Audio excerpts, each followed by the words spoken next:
And my freshman year conference game, I go out and I score 18, 19, and then 21. You just don't let the big city get you, man. Just I'm from Alexandria. There's about 50,000 people here, so you're not really used to a big city like that with a lot of things going on, man. And like I said, everything wasn't perfect. Like I'm not gonna sit up here and say, yeah, I had the perfect 4 years. No, man, I got Anything about to share? Yeah, I actually will. So I got there my freshman summer.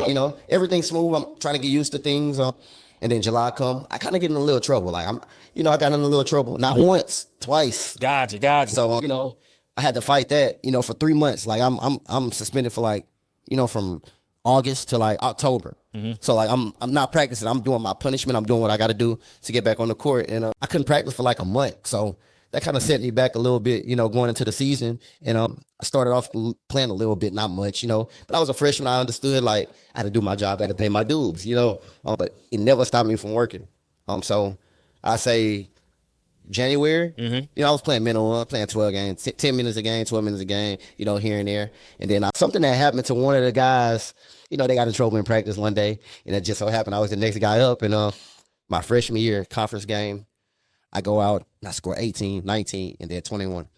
And then after that, it was a wrap. I never looked back, and I started the next 3 years, and it kind of took off from there. That experience, like, I was at the lowest at one point, 18-year-old freshman, and I fought through it. I never gave up, and, it paid off. And, like, I like to tell a lot of guys that story because I could have easily gave up. I could have easily said, I'm just transferring next year. Go somewhere else. But, that same guy that believed in me, I couldn't let him down. So that was a big part, man. And, I thank God for that experience. I'm glad that happened to me because if it never would have happened, I would have never understood, why when I do certain things, it goes this way. And I never would have had no adversity.